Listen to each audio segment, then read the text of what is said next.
Welcome back to Only Talk Sports. We talk sports every single day, or at least we try to. I'm Rose Jeffrey. Subscribe to the channel if you like sports content and hit that notification bell so you never miss our video. The play-by-play reactions are back, folks. I have not done them in a while.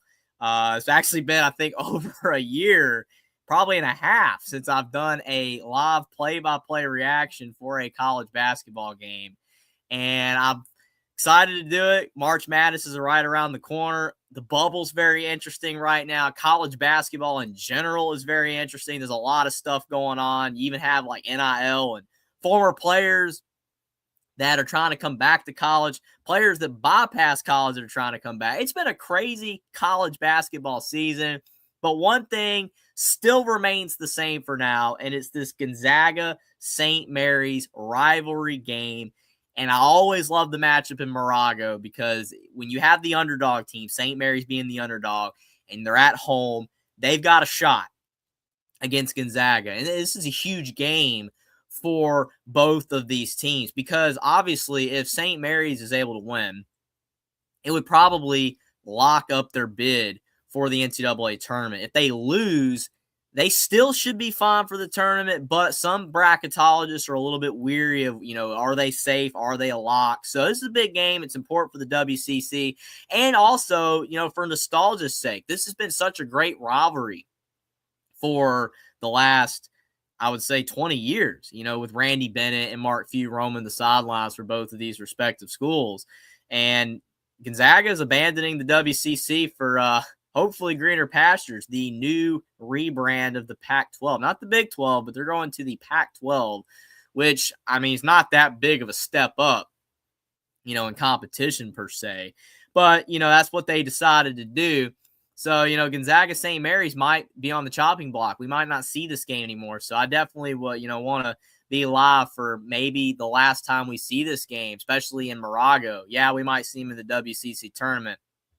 But definitely, just for old time's sake, get to see these two teams square off. It's always a fun game. It's been a great day of college basketball, too. I don't know if anybody's been watching or not. We got Jackson and Kate and the Diesel Freak in the chat. Appreciate you for being here. I'm sure you guys have been watching some college basketball today, and some results have been crazy. Bubble teams they don't want to make the tournament.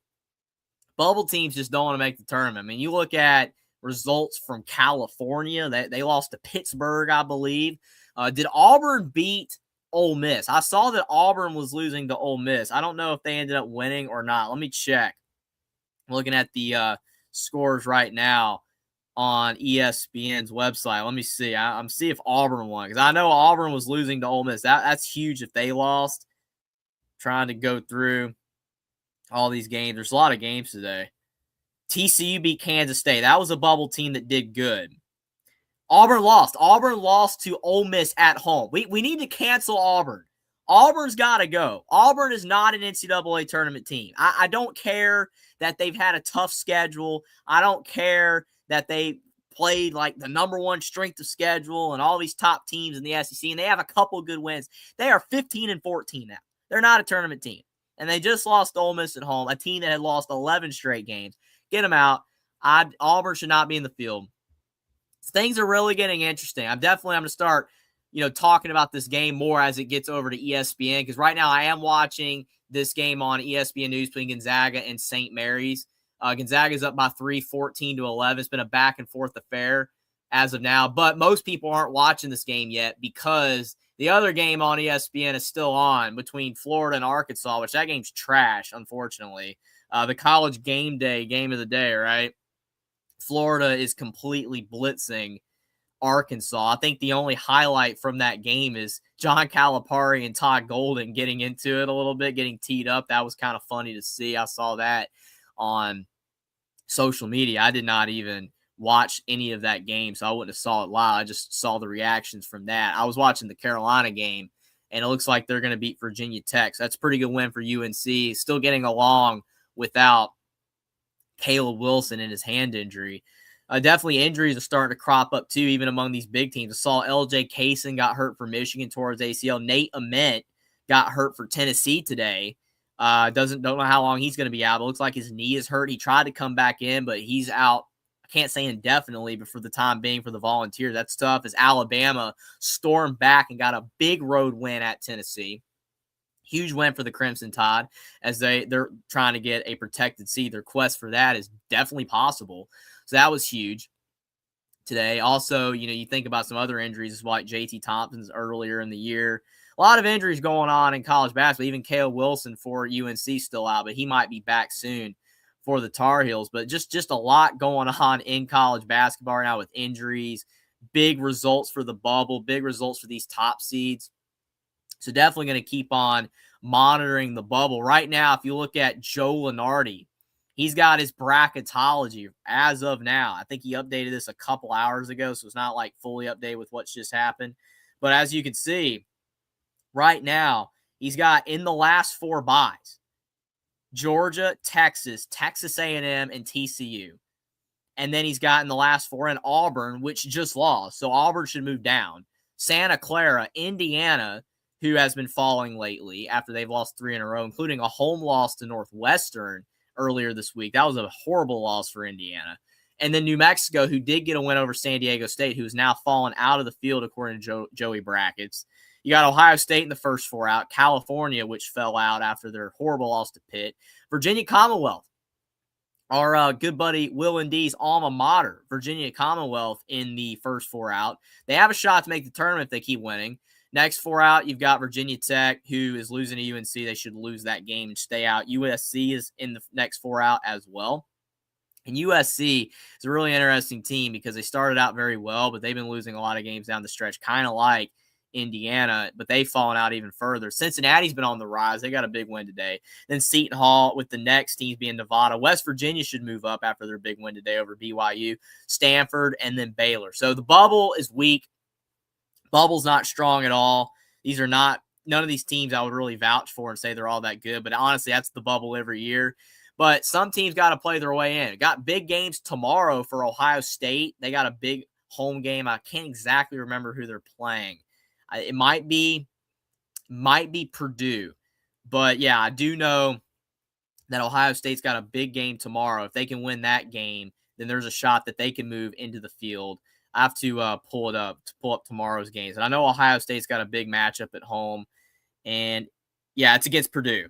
They play Purdue tomorrow. And then Indiana's got a big game as well against Michigan State. So definitely if Indiana and Ohio State can win tomorrow, then both teams should move into the field. In the case of Ohio State, Indiana should stay in the field. But if both teams lose, they're probably both going to be on the wrong side of the bubble. So teams like San Diego State can move back into the field. Even VCU can move in. It's really interesting. A lot going on right now.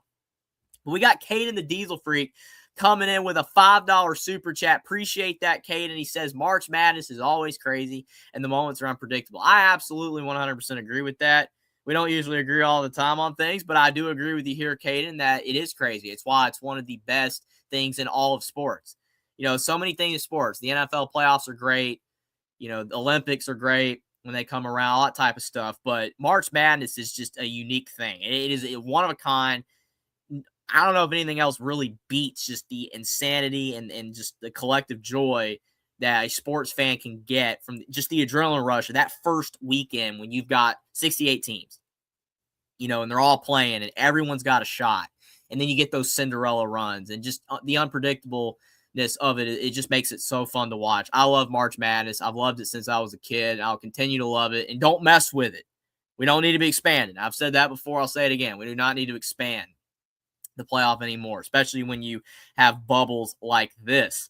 But back to this game, though, as we're still trying to wait for this game to move over to ESPN, because right now we still got that Florida game with Arkansas that's horrible, and I don't know why it's still on. They should just bump that one off, put Gonzaga St. Mary's on. But right now, Gonzaga's moved up to a 7-point lead. I mean, when you got guys like Graham Ike in the post, I mean, they're still such a good team. I know they lost to Portland earlier in the year, but Gonzaga at 28-2, 16-1 in the WCC, still a really good team. But St. Mary's, man, they're at home. They got a sellout crowd. They got to show out in possibly the last game against Gonzaga and Moraga. They got to show out. Struggling a little bit early right now. Yeah, Sports Talk with also pointing out number 1 in the country strength of schedule for Auburn. Absolutely. playing a big role in keeping them in the conversation. But at 15-14, eventually you got to let them go. You got Gonzaga driving to the lane and a 2-point reverse layup for Gonzaga. Now a 20-11 lead. St. Mary's down by 9 early. This is not a good sign for the Gales because they're not a team that really can come back. I'm not saying that they're exactly like Tony Bennett, that Randy Bennett's just like Tony Bennett, but St. Mary's is kind of more one of those teams that they play slower. They kind of like to grind games down, and they like games being in the 60s. They're not a high-scoring team on a regular basis, so I don't know. I think St. Mary's, they can't let this get into double digits. They're already on the brink of it. St. Mary's, fortunately for them, is going to the foul line for 2 free throws and got the first one to go down, so they've cut it to 8. But yeah, just not a great start for the Gales. Yeah, their star at the line, Paulius Marakis, with 19 points per game. I mean, they've always had such good players. I mean, I remember Tommy Kuzi when he was at St. Mary's. He was a really fun player to watch. I mean, so many games between Gonzaga and St. Mary's have been classics. We got Kay the Diesel Freak coming in with another $5 super chat. Ohio State's basketball is looking good. I think they'll be eligible for a tournament championship. I appreciate the super chat. I don't know if I agree with that. I don't think Ohio State's been looking great. I mean, they did beat Wisconsin at home. That was a solid win. But and their win over Northwestern has become a quad 1 win due to the fact that they beat Indiana on the road earlier this week. But I mean, Ohio State is a bubble team for a reason. They're not great. I mean, they're all right. But I think Diebler is very likely to get fired soon. Not saying he will, but he's not on good standing. And I think it's definitely possible that Ohio State could be eligible for the tournament. They can make the tournament, but a championship, I don't know about that. That's stretching. I don't think Big Ten championship or NCAA tournament championship for Ohio State. But they could make the tournament. They beat Purdue tomorrow. They'll probably find their way on the right side of the bubble. But without a signature win, they don't have a signature win. Almost every other team on the bubble, even Auburn, as bad as they've looked recently, has a few signature wins. Ohio State is none. They just don't. So St. Mary's just missed a 3 in the corner, got the offensive rebound, but still down by 9 points. I mean, Gonzaga's dominating them on the glass. This is not looking good for St. Mary's. Gonzaga's running the floor. Oh, man, it looked like I'm going to have an alley-oop attempt, but was caught on the wrong side of the rim, and they just caught a foul on St. Mary's.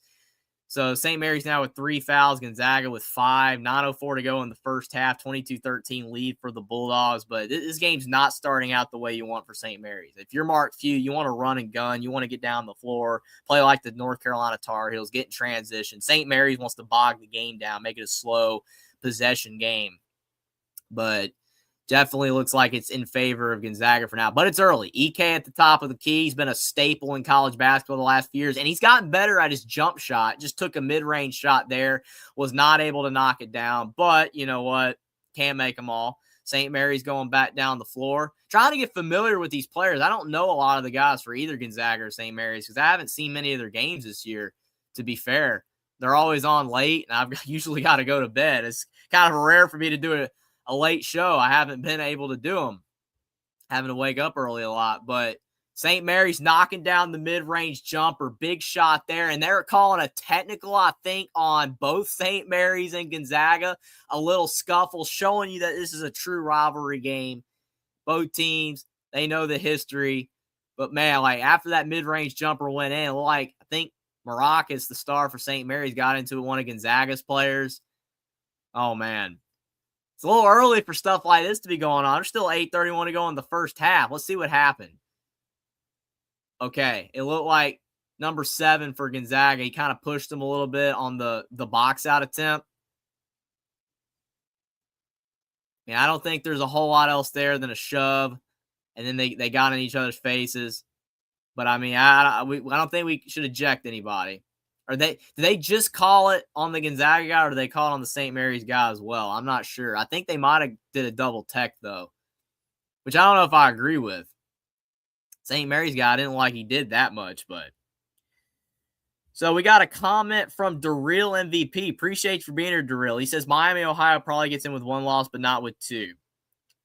Yeah, I think I agree with that. I mean, if they obviously went out, they'll win their conference tournament and they'll get in, but one loss. The problem is that their resume is like the bottom of the barrel. It is awful.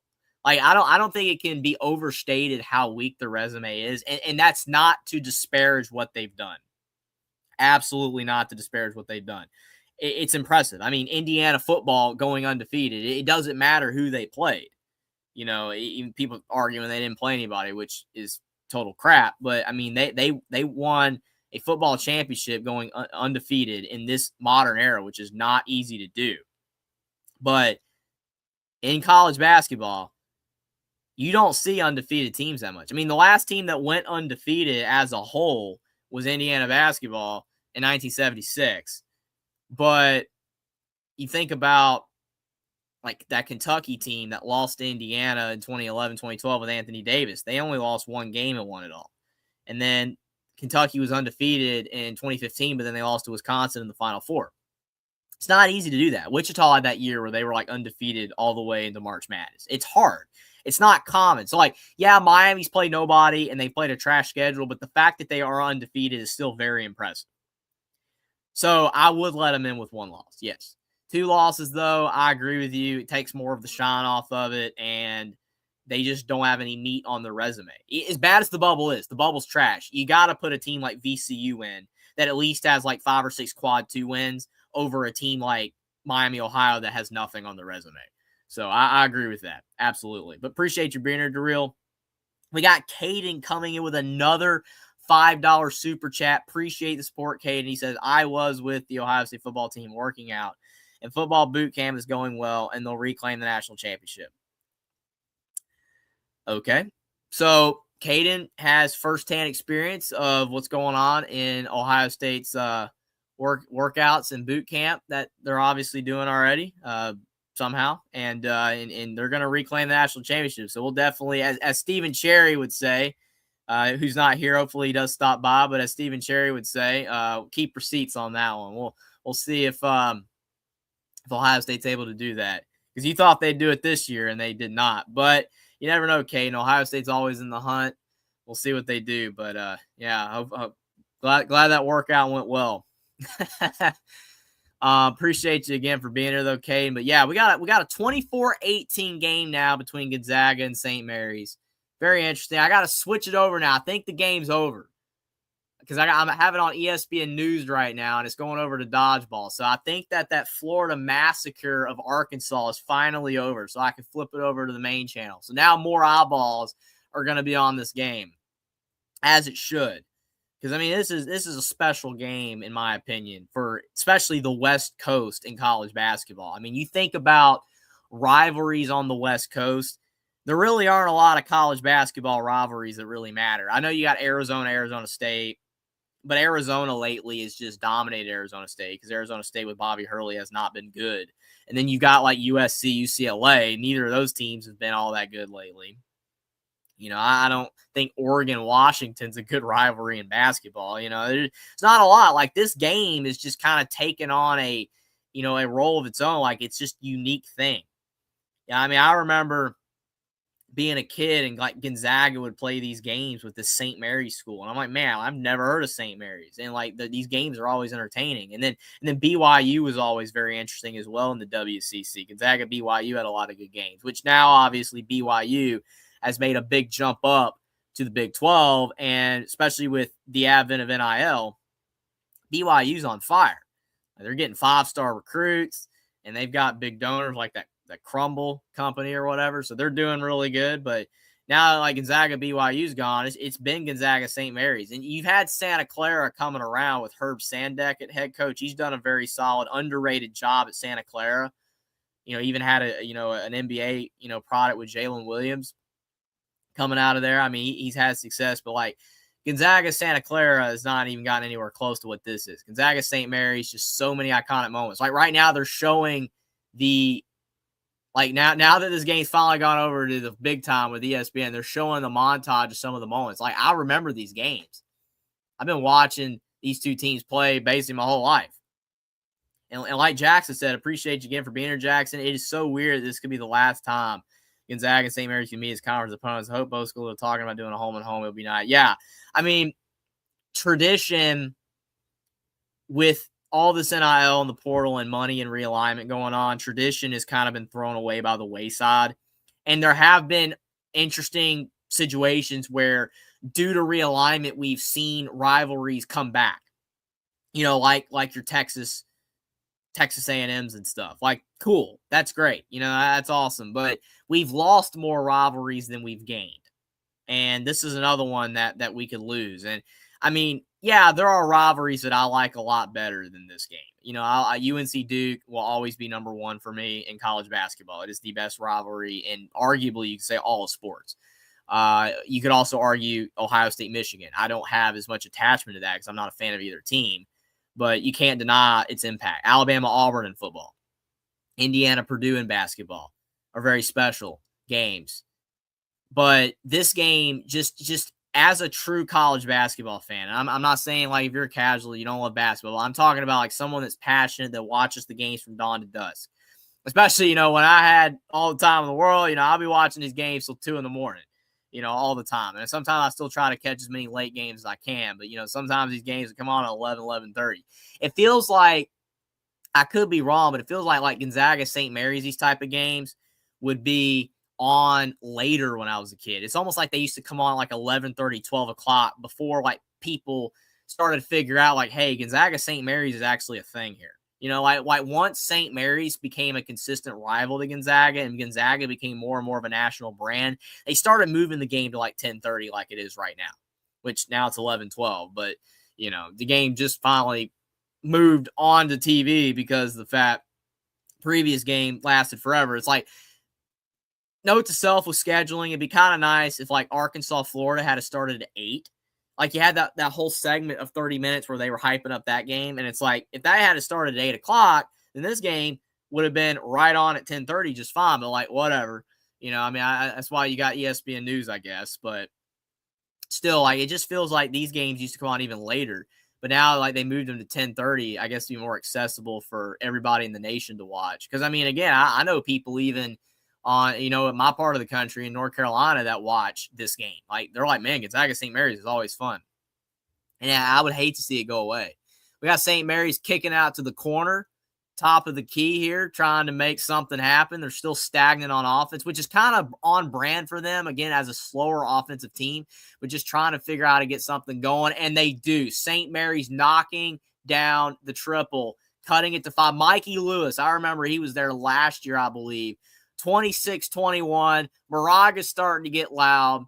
I got the TV on very low, but I can tell like it's starting to rock because you've got people clapping in the stands. But then Graham Ike on the other end doing Graham Ike things, taking contact, hitting that mid-range, kind of push shot floater, cutting it back out to a 7-point lead.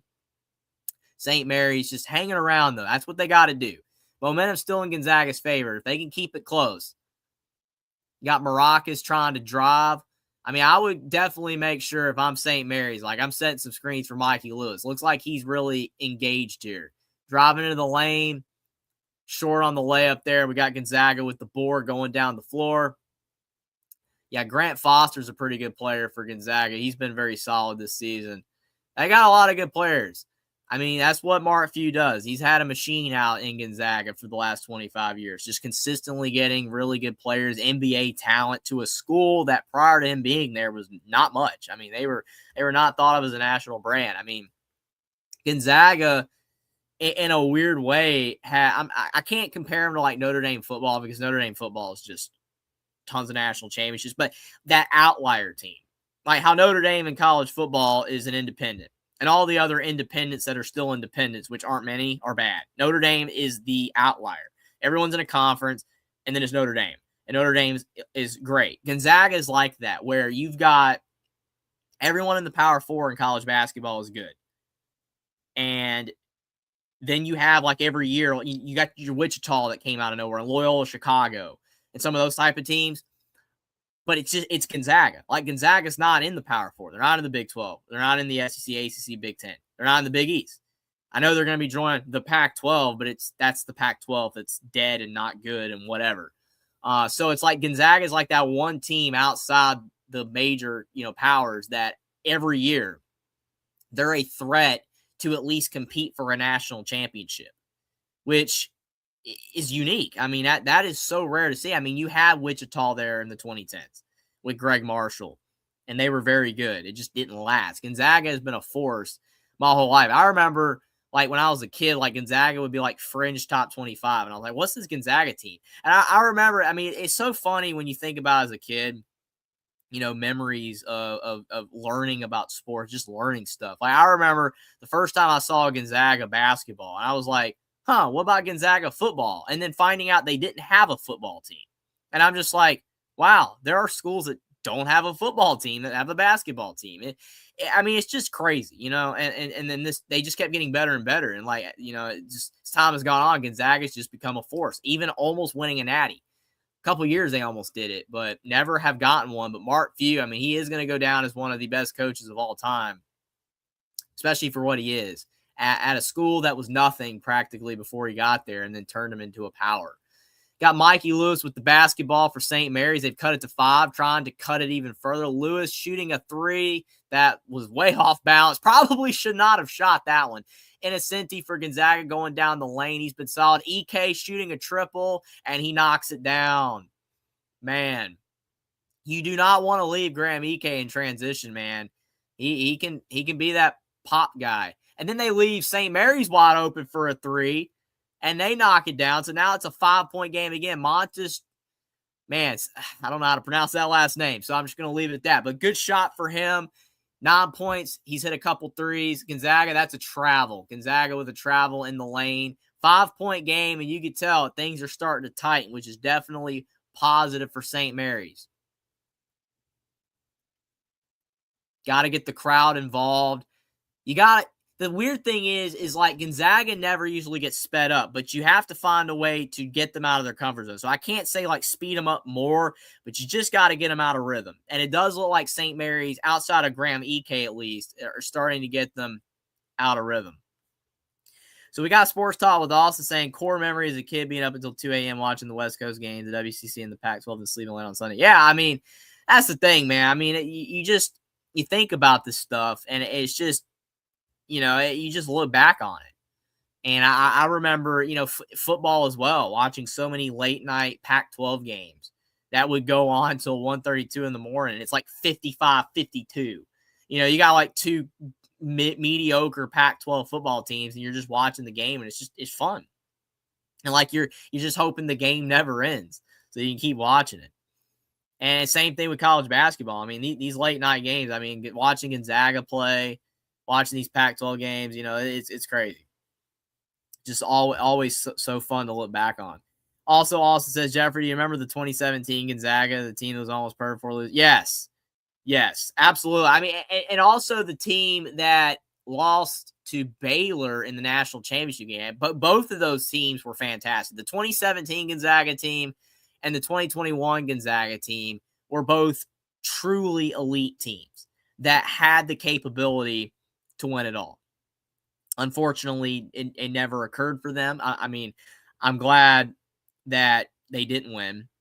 I'm glad, in the case of North Carolina. In the case of Baylor, I can't say, I didn't want Baylor or Scott Drew to win, but I kind of was pulling for Gonzaga there. I mean, that would have been really cool for them to get it done. I think they undefeated when they played Baylor, because if they were undefeated, then that would have broken Indiana's record. So, I mean, obviously I didn't want Indiana's record to get broken, being the last undefeated team. But, I mean, it was hard not to pull for Gonzaga. I mean, like a small mid-major school doing what they were doing with Mark Few, it's like getting that one natty would have just been so cool for them. But, yeah, both of those teams. And they've had other teams that have been really good, even in, like, the 2000s. You go back and watch some of their players in the 2000s. Like, Gonzaga wasn't as good in the 2000s. Like, they didn't have national championship caliber teams, but they still had some really good players. They've just been such an aesthetically fun team to watch for so long with the same coach. It's almost like the antithesis of Kirk Ferentz, where it's like Kirk Ferentz has been at Iowa forever, and he's done what he needed to do to keep his job and win and go 8-4, 9-3, whatever every year. And they're not fun to watch. most years Iowa, especially offensively, is just terrible. But like Gonzaga has always been a fun team to watch. So we got Caden coming in for another $5 super chat. This rivalry game is getting heated and it's getting bitter. And that's what you want. You don't want guys getting into it. I ain't going to lie on that. Because, I mean, we've seen a lot of players get into it today. I mean, it's getting heated. I mean, it's getting close to March. I mean, literally in practically 40 minutes on the East Coast, it's going to be March. So, I mean, like, it's getting in the air. Players want to win. Players know what they got to do to win their conference tournament, to win, enough games to make the March Madness. It's a big deal. And players, the intensity goes up big time. Adam Miller for Gonzaga's got 9 points. I remember he used to play for Illinois, I believe. It's another good player for Gonzaga. They got a lot of guys that can be NBA players. So, but yeah, I mean, it's just you think about, like rivalry games. You can have fights and like altercations in non-rivalry games, but it just feels like they're way more common and genuine in rivalry games. So I don't even know if that makes sense, but it's just like when like the frustration is more so like toward each other. It's like, hey, well, we don't like each other. We want to win this game versus if it's like North Carolina versus Wyoming and the two teams get into it. Okay, it's probably due to just what people said, maybe just two guys were getting into it. Both teams are going to back each other up. Not in the case of like Alabama Auburn. Like that's just already chippy to begin with. It's Alabama Auburn or Ohio State Michigan. That's just because of the rivalry in and of itself. But yeah, Gonzaga St. Mary's, I would chalk that up as more of a legitimate rivalry, like, Carolina Duke or Ohio State Michigan. Like these two teams, they have a long history and they've been going at it for so long. So many classic games that is definitely not surprising to see them get heated and bitter and already have some technicals. But Graham EK hitting the free throw and now Gonzaga up by 10. St. Mary's had it to 5 a couple times and a bad pass. St. Mary's just threw it into the bleachers. Not a good play there. Randy Bennett's getting mad. I mean, he's going to have some choice words at half. This has not been ideal for the Gales. I mean, they're down by 10 right now. Not great. And we got Caden with another $5 super chat. Appreciate it, Cade. Says, in my opinion, staying up till 2 a.m. watching March Madness is always unpredictable. And I agree with that as well. And it's almost like those later games mean more to you watching them. It's just like you're so enthralled. It's like it's the last game of the day. And again, you don't want that game to end. It's just it's so much fun. And especially when you're a kid. And it's like you don't like it's already cool enough, like, hey, you're staying up late watching these games, but you don't have responsibility. You don't have anything else to do. So it's like it's just you're not going to pay for it the next day. Plus, when you're really young, like you can stay up really, really late and not even be tired, it feels like.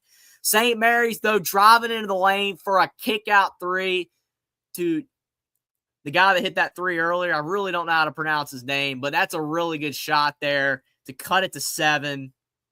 Gonzaga calls timeout with the use it or lose it timeout. Wonder what Mark Few's thinking about this first half. I know what Randy Bennett's thinking. He's like, unacceptable. Not good enough defensively.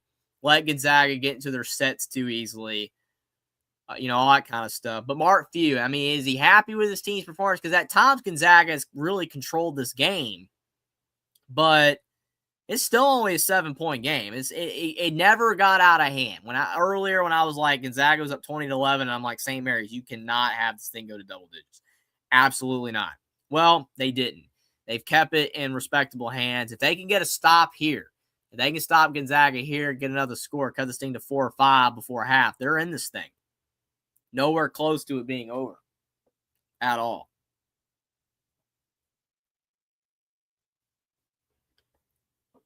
But as you can see, they're showing it how tight this rivalry's been, especially in Moraga. Gonzaga has won 2 out of the last 5 games in Moraga. St. Mary's has won 3. So St. Mary's has a better record than Gonzaga in the last 5 matchups on their home court. And Gonzaga just missed a shot. EK, though, now Gonzaga's got the ball back, can't get a rebound. That is such a killer for St. Mary's. Really needed to get that ball there. 8 seconds on the shot clock, 15 seconds left in the half. Driving into the lane for Gonzaga, going up with it, off the mark. St. Mary's with the board. 8 seconds left. A score here. They can really get the crowd back into it. Shoots the ball, and it's off the mark, and that will do it for the half. 36-29. Very interesting first half for both of these teams. Definitely advantage goes for Gonzaga. Don't really think any team's in foul trouble all that much, which is something I've seen a lot in the past from like Graham Ike. He used to be very foul prone. Doesn't seem like he fouls as much anymore, which is tough for teams trying to beat Gonzaga. Gonzaga's an interesting team because I don't think they shoot the three ball that well, but I mean, they're not horrible at it. But like, there's been teams in the past where like Gonzaga was really good shooting the three. I don't think they're like an elite three-point shooting team, but they've got good size. They've got good, like Adam Miller, Ty and Grant Foster. Those type of guys are solid. They're solid players. I think that, you know, that they can make a run in March. I don't know how far, but I mean, they are susceptible to playing poorly at times. I mean, the Portland loss is crazy. Like, I know some people have been saying that some of the smaller teams in the WCC, like not just Santa Clara, but even like Pacific and Portland have been playing better. But overall, I don't know, man. I just think that, you know, Gonzaga, they're a team that can be prone to slumps at times. And St. Mary's still has a shot in this game. What's crazy to me is looking at, they just showed on TV, Joe Lunardi's bracket. And he's got Santa Clara now ahead of Auburn because Santa Clara, they beat Oregon State, so they're still in the field. They're still in the last four in, which is fair, I guess. I mean, Santa Clara does have a win over St. Mary's, but they don't have a lot else on their resume. It's not a great resume, but again, with the bubble being as weak as it is and the WCC definitely being strong with Gonzaga and St. Mary's at the top, I mean, it definitely gives Santa Clara the chance to squeak in as an at-large, which I wouldn't be opposed to. But how is Auburn still in the field? Like, I'm legitimately blown away at how Joe Lunardi still has Auburn in the field. I'm gonna look at a couple other brackets real quick during the half. I want to see what other people are saying about Auburn. Auburn should not be in the field, man. There's just no way. I mean, they're 15-14, man.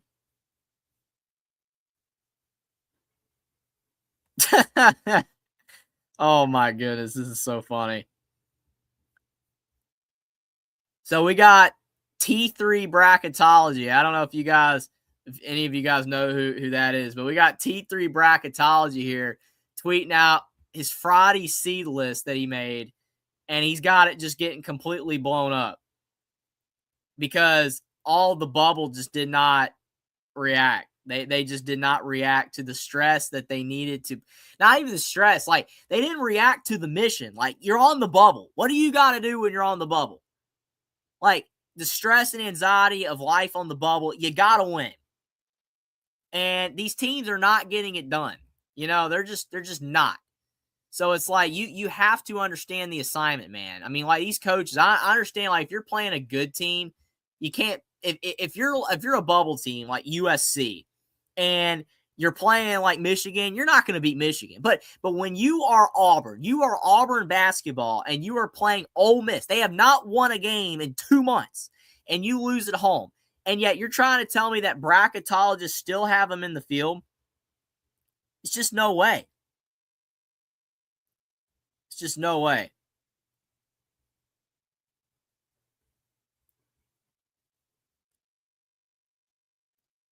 Okay, so we got T3 bracketology differing from Joe Lunardi. And this is what he says right now. Current live bubble picture will change a bit. New birth watch tomorrow evening to confirm it. Last five in: Texas A&M, who lost to Texas today. New Mexico, who beat San Diego State. Santa Clara, who knocked off Oregon State. Virginia Commonwealth is in the field now. That tells you how weak the bubble is. VCU is now in the field, and I don't even think they have a quad one win. And the last team in the field, according to him, is Indiana. First six out: Virginia Tech, Ohio State, California, USC, Auburn, and San Diego State. thank you to T3 Bracketology for having Auburn out of the field. Auburn should not be in the field. Like, if we got any Auburn fans here, just, you know what I'm saying? Like, I don't hate your team. Yeah, I'm a Bama fan, but I don't like your team. I don't have anything against your team making the tournament, but in a normal circumstance. But your team should not make the tournament. Auburn should only make the tournament is if they win their last 2 games to go to 17-14 and then win 2 or 3 games in the SEC tournament to at least finish 19-15. If you finish 19-15 with a weak bubble and all these other teams like Indiana and Ohio State and California just keep on losing and you got to put somebody in, all right, put Auburn in at 19-15. But right now, 1 game above 500, you delegitimize the NCAA tournament if you allow a team in like that. The last time that they allowed a team with only 2 wins over 500 to make the tournament was Georgia in 2001, and they went 16-14. But right now, Auburn is 15-14, and now they have a crummy loss to Ole Miss at home. I don't care if Ole Miss is top 75 in the net. It's the same thing with Indiana. Indiana would not be the last team in the field right now if they had to just beat Northwestern. They lost to Northwestern at home. That's on them. You can't do stuff like that. You cannot lose to a bad team at home and expect to stay in the field. I mean, Indiana was, according to T3 Bracketology, I think he had them out of the field. I think he had them out of the field earlier today. But because teams like California lost and Auburn lost and San Diego State, I mean, you got to have somebody in the field. That's why, like, if you're on the bubble, any of these teams right now, all you have to do is win. Like Ohio State, if you beat Purdue tomorrow, you're in. If Indiana beats Michigan State tomorrow, they're in. If you lose, then you kind of stuck where you're at. You're just floating around. Are they in? Are they not? But somebody's got to win. I mean, that's why a team like Virginia Commonwealth, if you want to make the tournament, you got to keep winning, and then you just got to keep hoping all these other bubble teams keep losing. This was a really bad day for the bubble. I mean, think about this. TCU has been in like everyone's last 4 in or first 4 out for like the last several weeks. TCU won today against a bad Kansas State team that their coach is fired. They're not on the bubble here. They're not on the bubble because they did what these other teams could not do. The only team on this sheet right here that did good today was New Mexico. They beat San Diego State at home. But Auburn, USC, Cal, Virginia Tech, they all lost. A&M lost. Indiana hasn't done anything since their Northwestern loss, but they lost the last. I mean, like, none of these teams, like, they're not getting it done. It's going to be very interesting to monitor the bubble. I'm not saying I will for sure, but I might do a in-depth look at the tournament bubble sometime before Selection Sunday, especially if things just get crazier. I did kind of a bubble watch last year, but like I don't know, like a more of a full-in deep dive, because I mean the bubble's always been interesting to me. Like, yeah, seedless, seed lines, like all, you know, from 1 through, you know, the 16, trying to get them all right. Like, oh, is this team going to be a 4 or 5 seed? That's interesting, but the bubble interests me the most in a way, just because determining who out of these conglomeration of teams here deserves to make the field. Like last year, I felt West Virginia should have made the field, and I even thought Indiana should have made the field. And most bracketologists had those 2 teams in. They didn't get in, and they put Texas and North Carolina in. And North Carolina at least kind of proved that they kind of deserved to be in. Texas did not. But it's just interesting. And, you know, like a lot of study goes into the bubble with these bracketologists. And there's a lot of bracketologists now. And there's a lot of good ones. I think, you know, T3 does a really good job. There's a lot of other bracketologists on Twitter as well that I mean, if you've heard of the bracket majors, I'm sure you guys, if you're big college football fans like I am, you know what the bracket matrix is. It's that website that conglomerates all of the brackets together. All the brackets. And it combines what every single bracketologist is basically their updated bracket and seed list. So there's like over 100 people that have like an official website that do this. A lot of people love doing this. I mean, it's just, you know, you look at these teams here and what other bracketologists are saying. A lot of people are differing on Indiana. A lot of people are differing on even a team like Ohio State, trying to figure out whether they deserve to be in or not. So where's the call-in links is Caden. I don't really want to do the call-in link because I'm just doing a play-by-play live reaction. And if I bring on callers, I'm never going to get off here.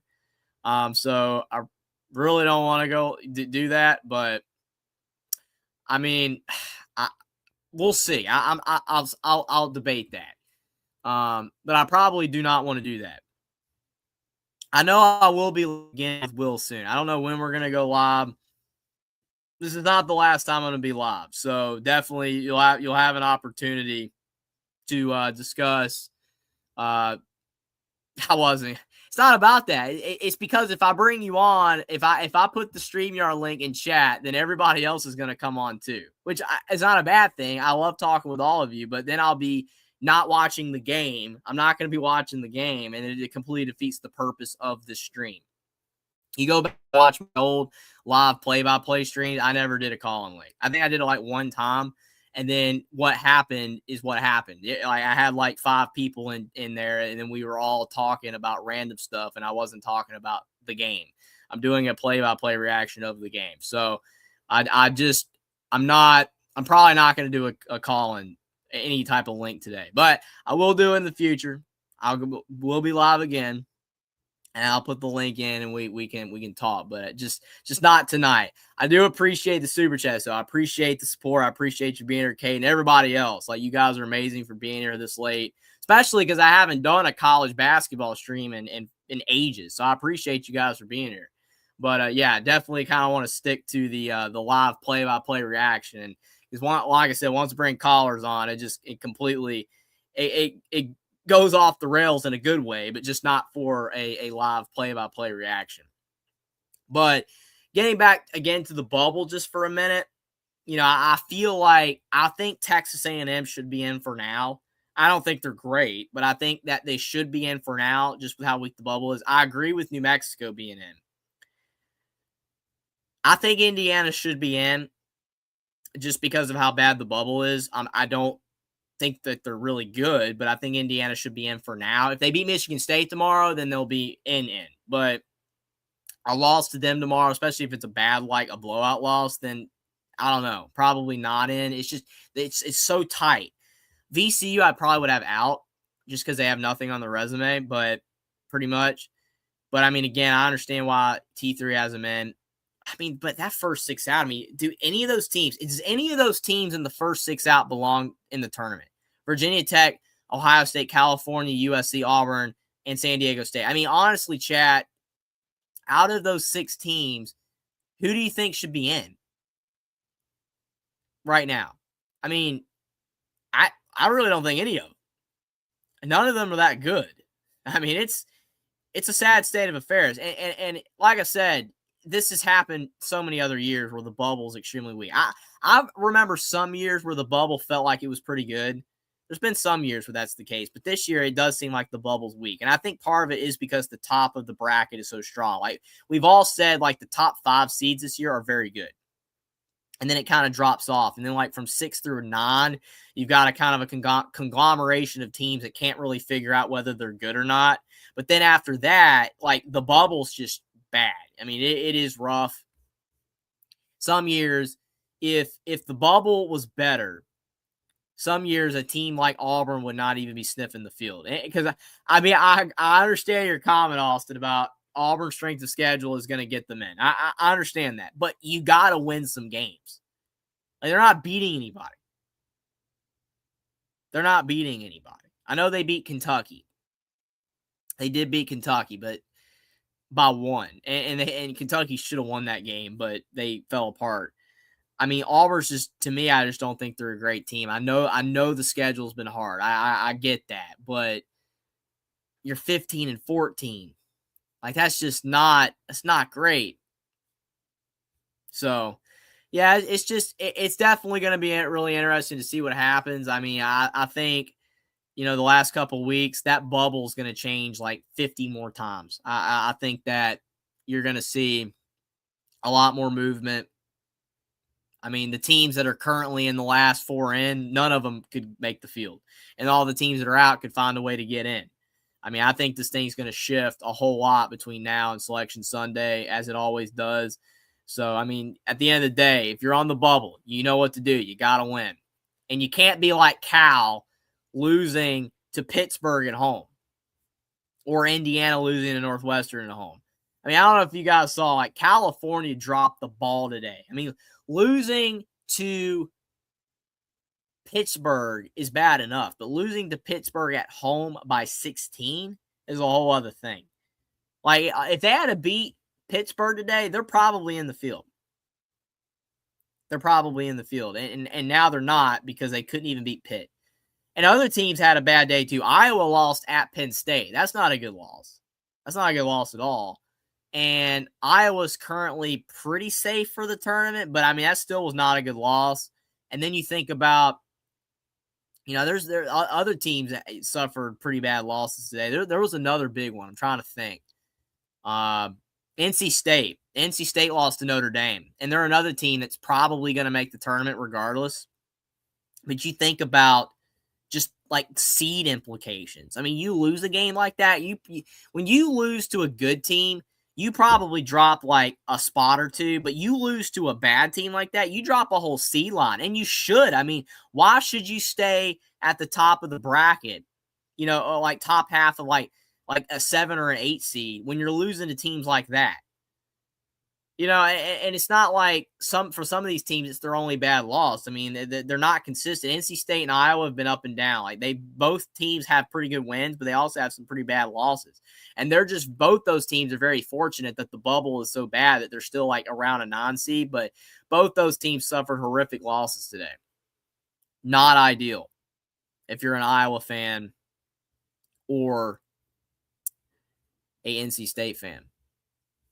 But yeah, it's just crazy stuff going on right now with college basketball. And this is why we love March. I mean, we're 18 minutes away. I feel like I'm Jackson right now when Jackson's counting down to, you know, like the next season of college football or like when the playoffs start. And it's always so fun to do that. It's like right now I'm counting down. We're 18 minutes away from March. It's officially March, as John Rothstein would say when that comes. And it's such a great month. Like, I know college basketball ends in April, but March is the best month. I mean, you've got the final games of the regular season. You've got the conference championships, conference tournaments. You've got March Madness the first week and the second weekend. Like, you get down to the Final Four, and it's great, but it's so much fun when you've got the round of 64 and the round of 32, when you got all these teams. And then the NIT and the crown and all this stuff. It's great stuff. But the game is back on. St. Mary's down by 7, trying to get a share of the WCC, trying to make sure that they will be a lock for the tournament. And they start out the second half with a floater, cutting this game to 5. Big shot for St. Mary's out of the half, trying to make sure that they can stay in this game and what could possibly be the final matchup for both these teams as conference opponents. Gonzaga trying to make sure that they get that win and be able to win the WCC and get a season sweep of St. Mary's. And their 3 is off the mark. St. Mary's with the basketball going down the floor. 19 to go in the second half. 20 on the shot clock. This is big for St. Mary's if they could score here, really get the crowd into it. In the corner for 3, and St. Mary's knocks it down. We got a 2-point game, folks. Joshua Dent with the 3, 8 points total in the game. Gonzaga pushing it down the floor, kicks it in the corner, swings it out, and that ball went around the rim several times, but out, and now St. Mary's is going back down the floor. Oh, man, he thought about the 3. I think Maracas could have shot that, but he decided not to, being unselfish. We got Dent with the ball. He's open, decides to not shoot it. Pump fakes, gets a screen. Kicks over for 3, St. Mary's, and it is off the mark. I thought he had it. It looked like it was good, but then Dent over in the left corner. He shoots the ball, and it's good. Oh, my goodness. St. Mary's with the lead. I don't know if that's their first lead of the game because I didn't see the very beginning of the game. But, man, they have not led at all as I've been watching it, and now they're in front 37-36. Gonzaga had the largest lead by 10. Yeah, they said there was 4 lead changes. So St. Mary's did lead when it was 9-7 early in the game. But Gonzaga responds with a bucket, easy layup, bad defense breakdown by St. Mary's. But Gonzaga retaking the lead. We got a good one here. 1-point game, 17:30 to go. Driving into the lane, off the mark, and they call a whistle. Gonzaga doesn't agree with it. But I think he did get him. It's kind of close. I mean, refereeing, I try not to complain about refs because I don't think so far I haven't really seen much bad in this game. But, man, how many games have we seen where there's just, like, horrible calls? Like, late in games, people are arguing, oh, my gosh, you called a foul with 1 second left in this game, but you didn't call it in that other game. And then other plays where is it a block? Is it a charge? I don't know. Refereeing it's a tough job. I'm not going to lie. It's a tough job. I don't really envy them. Because to me, no matter what you do, you're going to get some calls wrong. Like, I know a lot of people because there's been scandals where some refs have been actually found out that they were betting on games and stuff. And that's like really bad. You should not be doing that. Would not advise that. But overall, I think that, some refs do try their best. I really believe that. But there are a lot of bad calls. But what you going to do about it? But Mikey Lewis, who was driving into the lane, got that foul. He knocked down both free throws, and then Gonzaga on the other end turns it over. And that's a key thing because Gonzaga has 7 turnovers in this game. St. Mary's has 4 turnovers. That's a big reason St. Mary's is starting to come back in this game is they're taking care of the basketball, and they're finally starting to make shots. They've been hitting threes lately. Mikey Lewis driving into the lane. He's got a little bit of space, decides to kick it inside, gets a screen. He shoots the 3 at the top of the key, and it's good. St. Mary's is starting to heat up, man. I think Mark Few might want to call a timeout, and he does, right as I say it. Wow. I mean, St. Mary's couldn't hit squat in the first half, and now they're smoking. They're on fire. It's so funny. Some of those St. Mary's fans are just sitting in the stands like they're like this, and I'm like, dude, you're up by 4, and you got your arms crossed. Like, what are you doing? But, yeah, the student section, they're going crazy. 42-38, Randy Bennett, definitely whatever he said at halftime, it worked. The art of the halftime speech, that's a crazy thing with college basketball and college football. Like the art of the halftime speech or whatever goes on at halftime with what the coach does to try to motivate his team. Sometimes it works and sometimes it doesn't. And I don't know because, I mean, again, they're in the locker room. You have no idea. But it is interesting to think about, like, how much does the coach, like, how good a coach is at motivating his team. Because some of it is the players. Sometimes you have to motivate yourself. Like, St. Mary's, you're down by 7. You know what's at stake here, right? Like, share the WCC title, being a lock for the tournament, getting bragging rights, at least half of bragging rights, beating Gonzaga, beating them the last time as a conference opponent possibly. I mean, it's big stuff there, Like, there's a lot of motivation there. But down by 7.5, and then they come out. I mean, you think about it, that in that entire first half, in 20 minutes in the first half, they scored 29 points. They scored 13 points in 3 minutes. 2 minutes and 59 seconds to be exact. 13 points. Like, they've come out on fire, hitting multiple threes, setting really good screens. No matter how good of a screen you set, no matter how good of an offense you run, it doesn't matter if you can't make shots. And St. Mary's early on in the game was not making shots. Now that the shots are starting to fall, the confidence is starting to grow, Gonzaga's going to have to find a way to lock in. Only have 2 points to start the second half. And, I mean, the thing is, this game necessarily doesn't matter all that much for either team. It matters more for St. Mary's because, like I said, if they win this game, they're in. Like, it doesn't matter if they lose in the first round of the WCC tournament. If St. Mary's wins this game, they're a lock for the tournament. I mean, they're probably going to get in with a loss. I mean, legitimately, with how bad the bubble is and their record's pristine at 20, it'd be 26-5, presuming they win a couple of games in the WCC, and whoever they lose to is not a bad team. They should be good to go. But I mean, like, this game matters more for St. Mary's, but I think it matters mostly just for bragging rights and the rivalry and the nostalgia factor of this being the last time of the WCC, pretty much. So but it doesn't really matter that much for Gonzaga. I mean, Gonzaga obviously wants to win the WCC outright and beat St. Mary's. They're the rivals, and you want to win every game. But like, if Gonzaga loses this game, it's not the end of the world. They're still going to get a really good seed. It's not going to tank their season. So to me, with St. Mary's having that more of a motivating factor to win, it definitely should reflect in the energy of this game, where the energy's coming from. And for the vast majority of the game so far, that energy had been coming from Gonzaga. But now St. Mary's is finally starting to reflect in the performance I thought they would have in this game. It'd be interesting to see if Gonzaga can regain control. Driving in the lane, tying Grant Foster, it's off the mark, and you got St. Mary's with the rebound. They've always been a good rebounding team with Randy Bennett.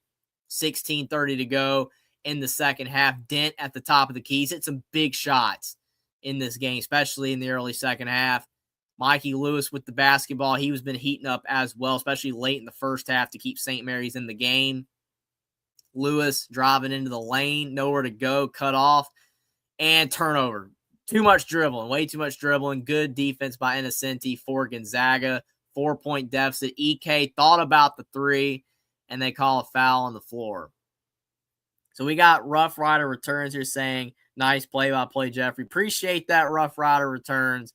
Appreciate you for being here as well. I love doing the play-by-play. It's been so long since I've done it. It feels crazy. Like I did so many of them like 2 years ago. Like if you go back like in my older live stream, I did a lot of these. Like it was a constant staple. I did tons of these during March Madness, regular season, conference tournaments. It was fun. I love doing the play-by-plays, but just again, kind of lack of time. But I was just able to fit it in tonight. Had some popular demand requests as well from you guys, and I appreciate you guys want me to do it, and it's great to be doing it. Gonzaga with the turnover. St. Mary's gets the steal. They've got the basketball, and I mean, when St. Mary's has the lead, that plays into their slower style as well, even more. Got Maracas driving in, and St. Mary's missing the dunk. How do you miss the dunk? St. Mary's missing the dunk. That is always like a SportsCenter not top 10. I mean, it's not that bad. He had defense on him, but man, you got to make that. Innocenti in the lane. Grant Foster trying to get space. Innocenti for three. It's off the mark. Gonzaga is struggling from outside right now. They've not hit a lot of threes. And I think the refs are calling for a cleanup on a wet spot. They blew. Wow, the referees blew that dead for a wet spot on the court, which ended up triggering the under 16 timeout. I don't think I see that very often. That's kind of funny. That does not happen that often. Yeah, but we got a good one in Moraga, as I expected. I was a little worried at first this wasn't going to be a good game with how the Gales came out with Gonzaga bulldozing their way to pretty much a double-digit lead at first. But now St. Mary's has come storming back. We got a good game to nightcap the college basketball slate. Look real quick to see if there's any other games on right now of interest. Not really. I get on FS1, you got Utah State and Grand Canyon. I'll check the score on that real quick. See what's going on over there in Logan, Utah. Because I know Utah State's pretty much a lock for the tournament. And it's a tie game, 56-56. The Mountain West is a really interesting conference this year because it looks like they're only going to get two teams in the tournament with Utah State and maybe New Mexico. But, I mean, San Diego State's a pretty good team. Nevada's a pretty good team. You know, they're like, even Grand Canyon. The Mountain West has a lot of solid teams, but they're not going to get a lot of teams in the field, which is a shame. I think part of it, I mean, I know it's all about metrics now. The metrics dictate with the wins above bubble ranking, the net, KPI, all this other stuff. It dictates how many teams get in. But I think some of these past tournaments where the Mountain West has really struggled. Like, remember that one year the Mountain West got like 5 teams in the tournament and they all lost in the first round? Like, that just isn't a good look. It kind of just shows like, hey, well, we don't take this conference seriously because they're not winning games. So I think that hurts the Mountain West reputation. But, I mean, if you stay up late, not just these games between Gonzaga, St. Mary's, or the old Pac-12 that used to be on with Bill Walton, man, legendary Bill Walton, all of his legendary calls in those Pac-12 games. Rest in peace to Bill Walton. But I used to watch all those games too. Mountain West is good games. Mountain West is fun. It's fun. It's a fun league, especially if you don't care about teams making the tournament. Like in college football, if you don't always just care about the playoffs, it doesn't have to always be about the playoffs. With college basketball, if you don't just care about March Madness, you just care about watching a good basketball game, you can get some good basketball in the Mountain West. You also have Nevada at UNLV. I think Nevada's pretty much done for an at-large bid. And right now they are currently losing to the rival UNLV. Yeah, if they lose to UNLV, their at-large chances are completely cooked. I don't think they'll probably get an at-large bid anyway.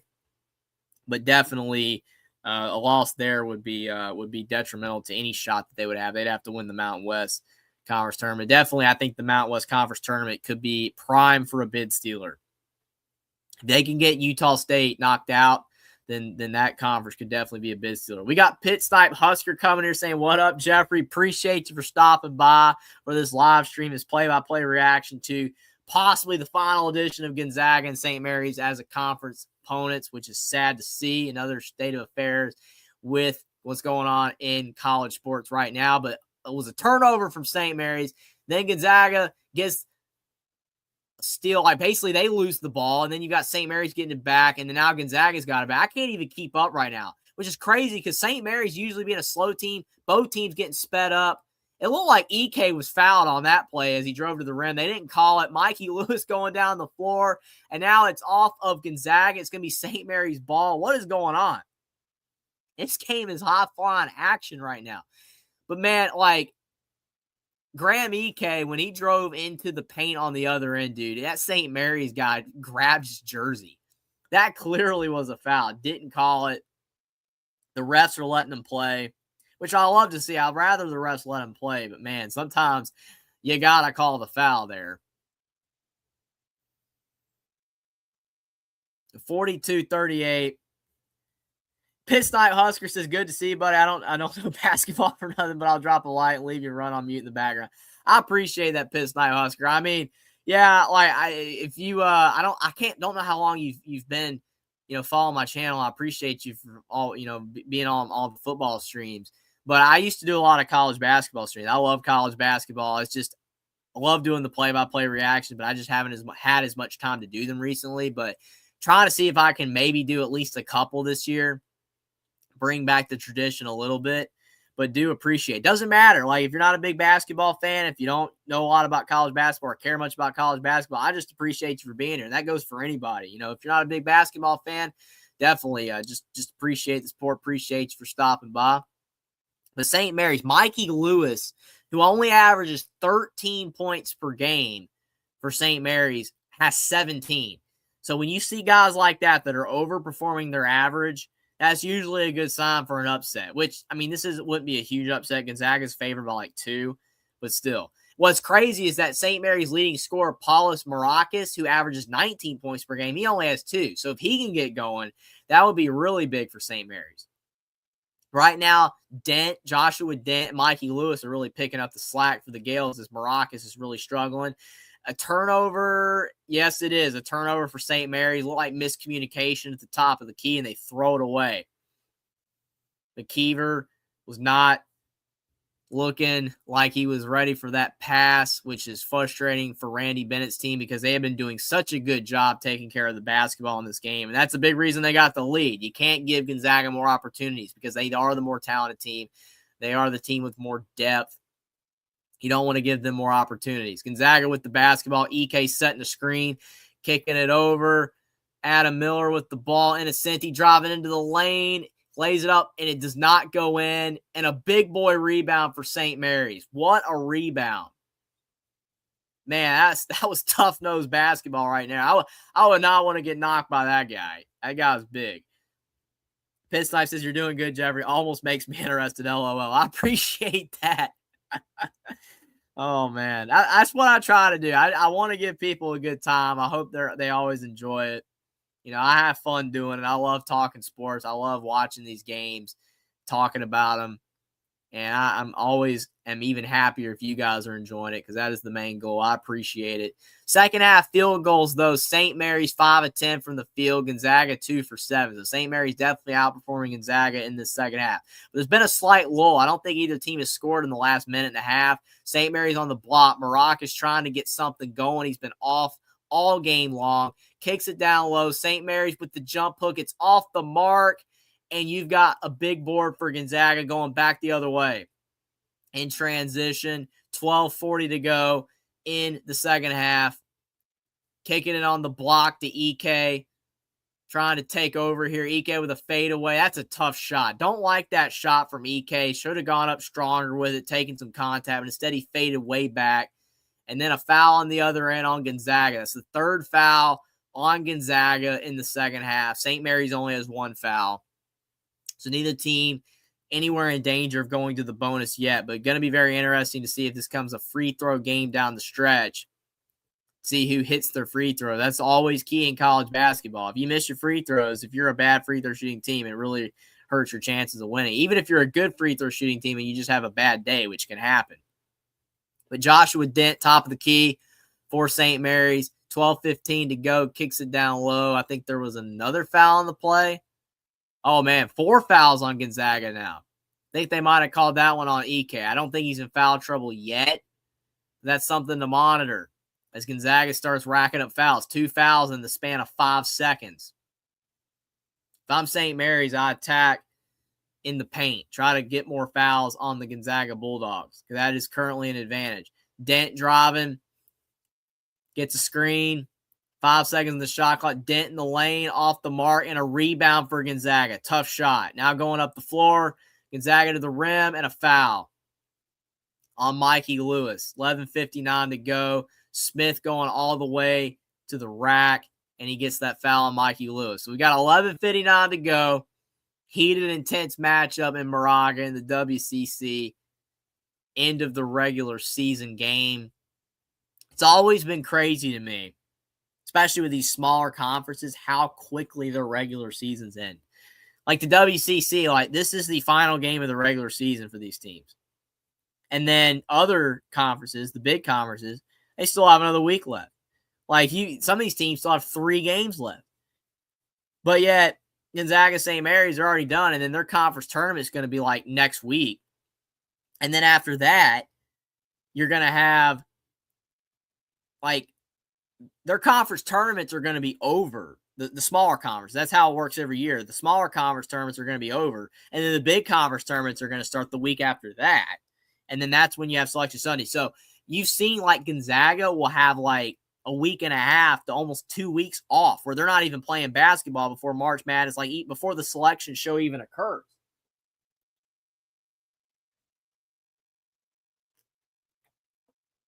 It kind of gives you that dynamic of when you watch the playoffs now in college football, where the teams that have the first round bye are off for almost a month right now, the way the current format is. And then the teams that play in the first round have about 10 to 12 days off before they have to play in the next round if they win. So they have a game and they're like a 12-day gap, then a game, and then like an 8-day gap. And then the other team that had the bye, they have that entire time off. So it's like Gonzaga, you can look at it as a positive that they have all that time between the WCC championship game, if they make it to the WCC championship game, and the NCAA tournament. They have like basically 2 weeks off to get rest and all that. But that's also 2 weeks where they aren't playing.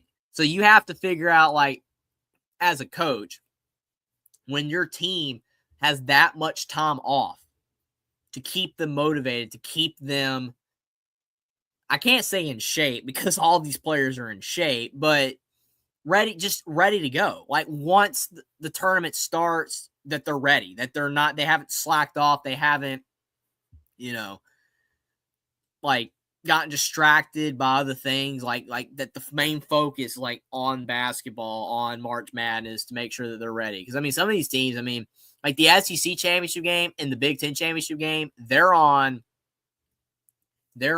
Sunday. They're on Selection Sunday. So when the tournament starts on Thursday, that's only like 5 days. But like I said, the WCC, I mean, you're off for a long time.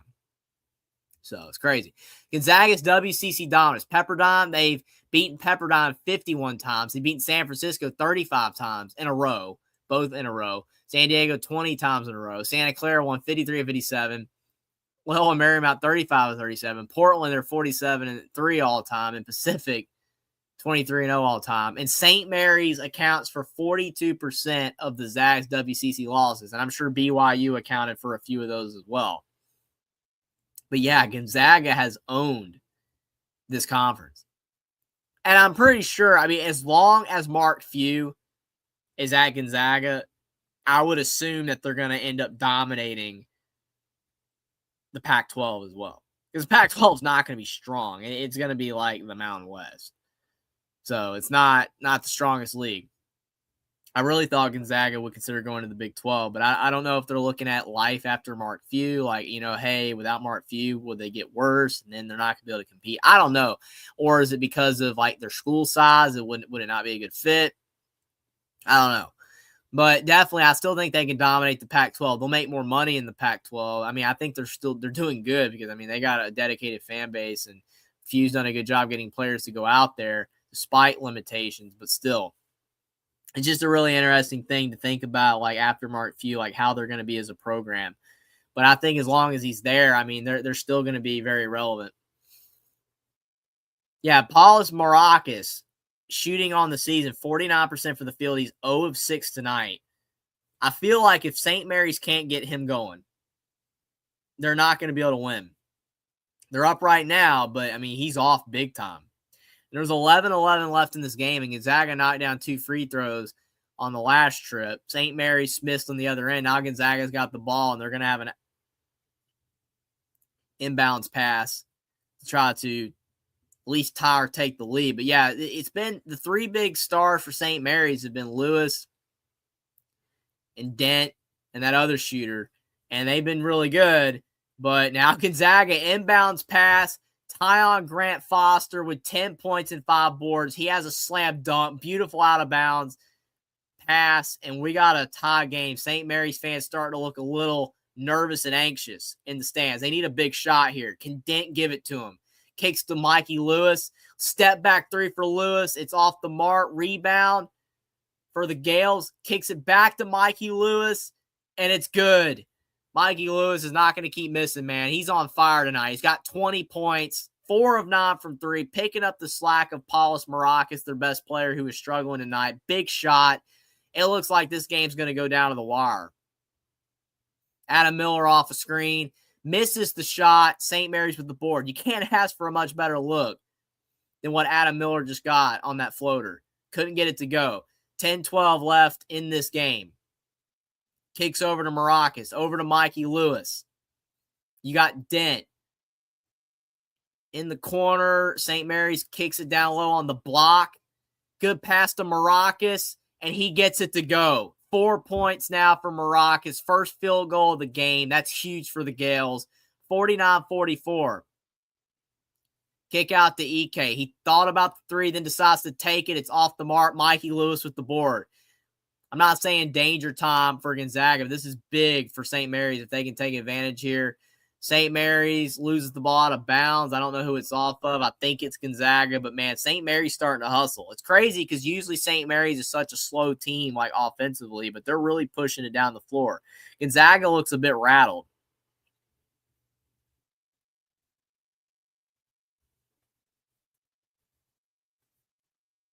Yeah, it's definitely looking interesting right now to see the Gonzaga Bulldogs kind of just be the team that just looks more, indecisive on offense, trying to get into their sets. I mean, they had a good out-of-bounds play, but, I mean, right now, like, EK, he's not knocking down that jump shot. Every time he gets into the lane, like, St. Mary's is pressuring him hard. Yeah, it's crazy to see it. And plus, with St. Mary's best player not even contributing in a big way in this game. I mean, Mikey Lewis now with 22 points after he cans both free throws at the stripe. It's now 51-44, a quick 7-0 run for the Gales with 9:30 to go. Mark Few, if this thing gets out of hand anymore, he's going to have to call another timeout. But he's trusting his team right now. EK kicking it to Grant Foster, and there is a foul on the floor on St. Mary's. Now the third on the half for the Gales, 5 fouls for Gonzaga. It's probably the right call. I mean, when Grant Foster had that angle on the right side of the court there, that was a big bump. So definitely don't blame the ref for calling that one, but it doesn't impact St. Mary's negatively because of the fact the foul was on the floor. Grant Foster going into the lane, tries to swing it in the corner, but that's out of bounds, so it's still Gonzaga basketball. 9:22 to go. I mean, Gonzaga only has 44 points right now. Again, this is playing into St. Mary's hands. It looked like Gonzaga was going to be able to reach 70, 75 points, which would have definitely favored the Bulldogs. But this game's starting to look like one of those classic games in the 60s for St. Mary's because Gonzaga's offense is bogged down. They've only scored 8 points in the last 11 minutes. Adam Miller misses the three, and Lewis with the board. And now St. Mary's probably starts slowing this thing down. Gonzaga definitely looks discombobulated. Lewis shooting the three. It's short. Offensive rebound, though, for the Gales. In the lane, missed again. Another offensive rebound for the Gales.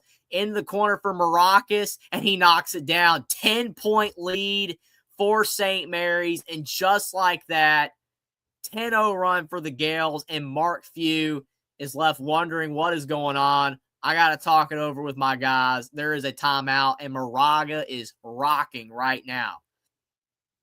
I mean, what a turn. This game's been very swingy. I mean, you think about early in the game, Gonzaga had a big lead. Looked like things were getting out of control for St. Mary's. And St. Mary's cut it, but then Gonzaga pushed it back out again.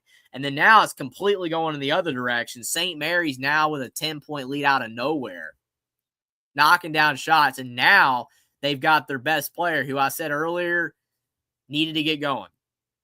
If St. Mary's was going to pull off this win, they needed Maracas to get going. And he's now, I think, close to double digits now, starting to play better. And in addition to him, I mean, you got Mikey Lewis balling out, Dent's playing good. It's not looking good for Mark Few. It's not over yet. There's a lot of time left in this game. I mean, it's only a 10-point deficit. But the way St. Mary's operates, I mean, this plays right into their hands. St. Mary's is just one of those teams where when they're behind, if they were the ones down by 10 right now, I wouldn't be saying it was over because, again, still a lot of time left, but I would be less confident in a comeback if St. Mary's was the one down 10. I still believe Gonzaga can come back.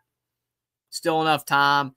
You know, they can get some guys going like Adam Miller, Ty, Grant Foster. They got to get EK. I think they need to get back to EK on the block, let him navigate, figure out whether, take contact, get to the line, or kick it out for threes. I mean, they got to figure out how to make EK the focal point. Maracas is working him on the block, as well as McGeever. I mean, St. Mary's doing a really good job of limiting EK's productivity in this game. There's still a lot of time. Like I said, Gonzaga is the team I'm more confident could come back with a 10-point deficit here. But, if it gets down to 4 or 5 minutes and they're still down by 10 to 12-ish, that's not going to be good. And they just called an illegal screen against Graham Ike. I don't know how many fouls he's got, but that might be number 3. I know he has 2 for sure, but that might be his 3rd. I mean, he kind of stuck out his hip, but it wasn't much. Yeah, EK's got 3 fouls. That's what I thought. He's got 13 points and 3 fouls. Almost could have been the 4th on EK, but they didn't call it. Lewis driving into the lane, misses the shot. Gonzaga with the board. Gonzaga is also 1 more foul away from the bonus. Innocenti driving into the lane, kicks out for a 3. Gonzaga off the mark. They can't hit nothing to save their life. Maracas with the board. Now we're down to 8 minutes. Starting to get more and more close to crunch time. Gonzaga has gone completely cold and stagnant. On the block, Maracas, the best player for the Gales, starting to heat up. You see his confidence growing. His shot is off the mark, though. Good defense from Gonzaga. Pushing it up the floor. Gonzaga, man, that's got to be a travel. That's got to be a travel, man. That dude took like 6 steps. But Gonzaga with a really good reverse layup. That's another thing I don't understand about college basketball. Why are we allowing guys to start to travel a lot? That was a travel by Gonzaga. That dude took like 6 steps. But that was a good reverse by Davis Fogel. Refs let that one go. 8-point game. St. Mary's St. Mary's with the ball. Maracas on the right block, driving into the lane off the mark, and they called a foul on Gonzaga. So that now puts Gonzaga in the bonus.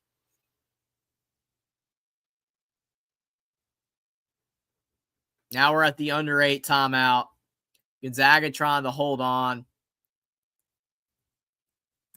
Definitely don't want to go away, folks. Like, I know it's getting late. It's past 12 o'clock, especially if you on Sunday, you go wake up for church. It's got stuff to do on Sundays, but definitely want to watch the rest of this game for sure before you go to bed, because this was going to be good. I think we're going to see a violent comeback from Gonzaga. I mean, I could be wrong. I mean, St. Mary's could continue to dominate. I believe Gonzaga is going to make it interesting. I've seen these two teams battle it out so much, and it's always usually close late, especially when it's in Moraga. I think Gonzaga is going to come back, but we'll see. It's going to be very interesting to see what happens. It will be shocking, though, if Gonzaga doesn't go on a run. Because, I mean, like, they are the better team. The better team does not always win in college basketball. And the better team, especially when you're on the road playing your rival, I mean, that's just prime upset potential right there. And it happens all the time in college basketball. So if St. Mary's wins, would not shock me in the slightest. I kind of had the expectation, St. Mary's was going to play harder than Gonzaga because, again, the stakes kind of are more leaning that they really need this one. That's why I was shocked early in the game, and just like Gonzaga had so much more intensity than St. Mary's. But that's definitely changed as the game has progressed. St. Mary's has definitely started being the aggressor. They've been playing like the team with more to lose, the tougher team. But going to be very interesting because, like I said, this game's kind of been swinging back and forth, teams taking body blows. But, I mean, now, like I said, you've got EK with 3 fouls. I'm not saying EK's lost confidence because he doesn't usually ever lose confidence. He's a great player. He's been very good in college basketball for years now when he was at Wyoming. Now that he's been at Gonzaga for several years. Good player. Been a staple in college basketball. Very, very good player. So, I mean, you can't keep him down forever, but like St. Mary's is doing a really good job of pressuring him when he gets the ball on the low block, not allowing him to bully his way down low, and they're really cutting off his passing lanes. St. Mary's doing a lot better job on defense in the second half. I mean, they're outscoring them 25-10 in the second half. So, definitely with 7:27 left to see which mastermind coach and Mark Few or Randy Bennett, both have been great coaches for so long, which one can get their team to figure this thing out the rest of the way to get this big win in the WCC and the WCC finale and possibly lights out for this rivalry game as WCC opponents, which is, again, a shame to see. Always love watching Gonzaga St. Mary's. Rough Rider says, I picked Gonzaga to win. Yeah, I didn't make a pick because, I haven't really been picking college basketball games. I haven't really been able to haven't had time to squeeze in a video for it, but I might have picked St. Mary's. I can't say for sure. St. Mary's usually wins at home. Usually. Like, that's just normally what they do on average. Like, more often than not, they beat Gonzaga at home. I think the reason more people are like Gonzaga is because St. Mary's, like, they have a great record this year, but they don't really have a great resume. Like, there's been other years St. Mary's has done more. They don't have a great resume this year. And I think a lot of people just kind of, would say, forgot about St. Mary's, but just didn't think that they were that great and could beat Gonzaga. But, I mean, Gonzaga lost to Portland, so, like, they're definitely susceptible to it. They're definitely susceptible to losing to a worse team. And, I mean, St. Mary's has been a common culprit for them. I mean, 3 of the last 5 times they've been in Moraga, St. Mary's has been the victor. So, it was a 50-50 game for me. Trying to pick this one, I mean, I might have leaned St. Mary's, but, I mean, again, it really could go either way. I still think Gonzaga can come back. But Maracas knocks down both free throws. He's an 83% free throw shooter. Good to know as the game progresses, if he's fouled, that he's a good free throw shooter for the Gales. 10-point lead for St. Mary's. EK on the block. EK getting inside. What a shot by Graham EK. Going all the way to his left hand and just hits a ridiculous shot. First points of the second half for Graham EK. That's big news for Gonzaga. They really need him to get going. 6:50 to go in the second half. St. Mary's with an 8-point lead. Top of the key, Dent, who's been quiet lately, but hit some big shots earlier. Trying to drive, kicks to Maracas. Dribble between his legs, trying to drive on Ty and Grant Foster. Inside, going up and over. It's short. Kick out. Maracas with a big rebound. Wow, man, both these teams are battling. 6:30 to go. 10 on the shot clock. Top of the key, Mikey Lewis, who's been huge in this game. Driving in. He's got 22 points. Nowhere to go. Kicks to Dent. Inside to McKeever. Low block. And there's a foul. That's a really bad outcome for Gonzaga unless McKeever's a bad free throw shooter, because not only is it Graham Ike's fourth foul, it also took the entire shot clock for them to gain, for them to get them to shoot the basketball after they already did shoot the basketball. Then they got an offensive rebound. But then when they shot the ball again, 2 seconds left, Ike gets the foul. And I'm going to point this out again for Gonzaga's benefit. That's the second time now. They just showed the replay on that shot. Graham Ike took. He was held. So he's been held twice. His jersey has been held, and there's been no foul. Just wanted to point that out. Ike is getting hacked down there, and it does look like Mark Few's leaving him in the game. Now, McKeever just missed both free throw shooters, so McKeever's not a good free throw shooter. That's the guy you want to foul if you're Gonzaga down the stretch if you need to foul. But still a lot of time. Just can't have Graham Ike foul out of this game. Ike on the low block. Ike going up, and he lays it in.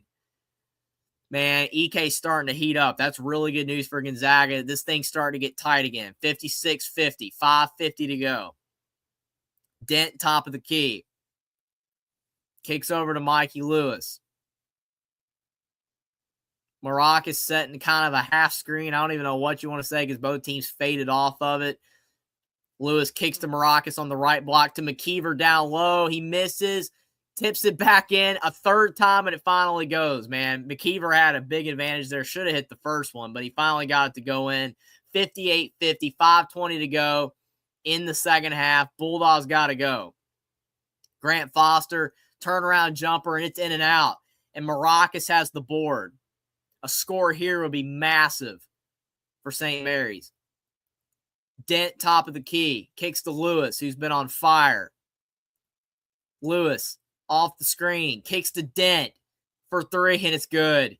61-50. Mark Few probably doesn't want to burn that last time out, but there's only 4:50 to go in this game, and Gonzaga is down by 11.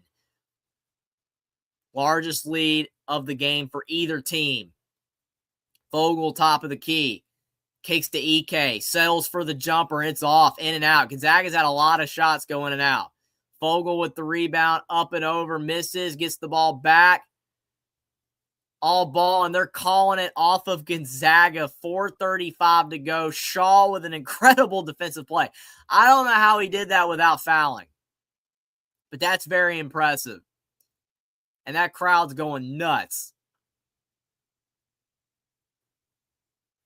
Yeah, Gonzaga's definitely running out of time here. 61-50. Gales basketball.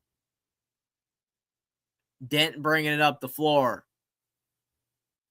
And there is a timeout from Randy Bennett. Interesting timeout there.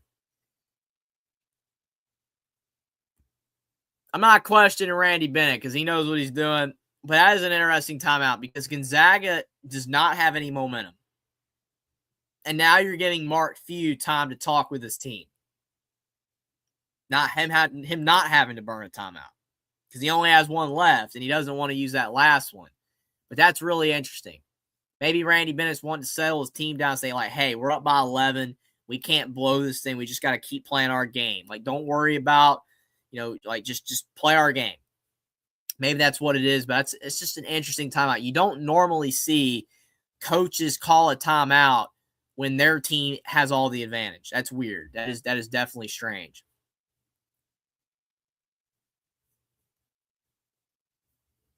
With 4:30 left in this game, after an action-packed week in college basketball, an action-packed day in college basketball, I mean, we had some huge results. But like going through the schedule real quick, like Duke knocking off Virginia. I think Duke and Michigan have both showed like, hey, they're one seeds. They're one seeds. They're not going to get knocked off that line, even with a loss late in the year. Arizona is pretty close to that as well, knocking off Kansas at home by a lot. Texas Tech beating Iowa State. That's like, is Iowa State now off the one line? They're going to be a 2 pretty much for sure now. That's tough for them to lose their first loss in Hilton this season. That was a big win for Texas Tech. The fact Texas Tech is beating teams at the caliber that they are without JT Toppin shows you how good of a team they actually are. Like, that's very impressive. Houston destroyed Colorado. UConn struggled with Seton Hall. That would have been a huge win for Seton Hall. With all these bubble teams losing, if they could have knocked off UConn, that might have catapulted them to the right side of the bubble. But UConn getting the win there, close win. Florida destroyed Arkansas. That game was trash, like really bad. Florida is looking really good. Nebraska beats USC. USC has crumbled down the stretch. St. John's destroyed Villanova. I know Villanova's a lock, but that's not a good loss for Villanova to get blown out like that, especially after St. John's just got blown out by UConn. Bama beat Tennessee in a classic. That was a good game. UNC beat Virginia Tech. West Virginia beat BYU. Big win on the bubble there for West Virginia. They're on the fringes of the bubble, but that win gives them a shot. St. Louis beat Duquesne. Clemson beat Louisville. Big win for Clemson as they were starting to slide towards the bubble. Big win over Louisville. Kentucky beat Vanderbilt. That was a big win for Kentucky. Probably locks them up. I already mentioned some of the bad losses, like Iowa losing to Penn State and NC State losing to Notre Dame. Florida State beat Georgia Tech. They're kind of hanging around too. So you just get it. Going through these results, just a lot of big games, a lot of impactful games. Cincinnati blowing out Oklahoma State. They're still hanging around. Missouri beat Mississippi State. Missouri's looking pretty good right now for the tournament. UCLA lost to Minnesota. That's another one. Now, UCLA is like safer than some of these other teams, but that's not a good loss for UCLA. That could kind of bring them closer to the bubble too. So basically, most of the bubble today did really bad. That's why, like Indiana, Ohio State, who have big games tomorrow, benefited today from these bad losses from a lot of these bubble teams. If they could beat Michigan State and Purdue tomorrow, they'll definitely be in the field on the Monday and Tuesday updates. But if they lose, it's just going to make the bubble even messier. But back to this game, though. 4:30 to go. St. Mary's has the basketball. Gonzaga needs to stop desperately. Dent top of the key. Gets a screen. 10 seconds to go on the shot clock. Another screen. Over to Maracas. Mikey Lewis gets a screen. 4 seconds of the shot clock. Step back three, and he nails it. 64-50. 14-point lead for the Gales, 25 points for Mikey Lewis, and it's major danger time for Gonzaga. I don't know if they can come back now. It's getting out of hand. And EK with 4 fouls, he can't really defend hard either. Fogel shoots a three. It's in and out. Another shot went in and out for Gonzaga. And the bad news gets exasperated even more by a foul on the Bulldogs. I don't think that foul was on EK, but we'll have to see. I mean, that's a sick shot by Lewis. Just a step back three, cold-blooded, ice in his veins. Oh, Graham EK did foul out. I thought the other guy fouled. Oh, no. Well, I'm not, again, calling it prematurely. There's still 3:45 to go, but that might be all she wrote for Gonzaga. Graham EK, their best player, out of the game, fouled out. And he picked up those fouls quick, too. I mean, he literally only had like one foul at the beginning of the second half. And Joshua Dent, a 93% free throw shooter, just missed the free throw. So I guess leaving the door slightly ajar for Gonzaga there. Adam Miller inside, he misses the shot, and St. Mary's with the rebound. I mean, Gonzaga can't hit anything. I mean, they're off. They're just playing horribly. Rough Rider says, I guess I'll stay to college football and making my predictions. It's really hard to make predictions, Rough Rider. Really hard. Football and basketball, like, it's hard to predict who's going to win. I mean, even people that are, like, expert guys at making predictions, like, they can't always get it right. Man, this game, I think it's over. Mikey Lewis just trained a 30-footer. He's on fire. I mean, nothing can slow him down right now. He's got 28. He's 6 of 12 from three. Gonzaga needs anything at this point. Fogel, top of the key, kicks over to Innocenti, and he does drain the three. That's like the first bucket for Gonzaga in forever.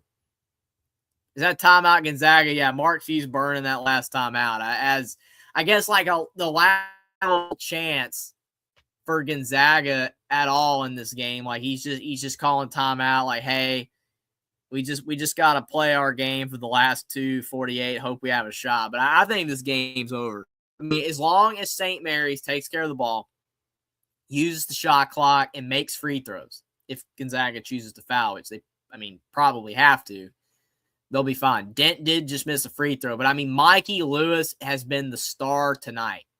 28 points for a guy that averages 13, and they were showing his performance in other games against Gonzaga, and most of the time, like, the most he would have was like 18. This is by far Mikey Lewis's best performance against Gonzaga in his career, just playing with his hair on fire, doing a great job. He can't miss right now. He's playing on a whole other level than everybody else on the floor. Graham Ike tried, but he picked up all those fouls. And, man, Graham Ike was getting hacked down low. Just was not getting any help from his teammates either. The St. Mary's pushing it up the floor. Dent with the ball.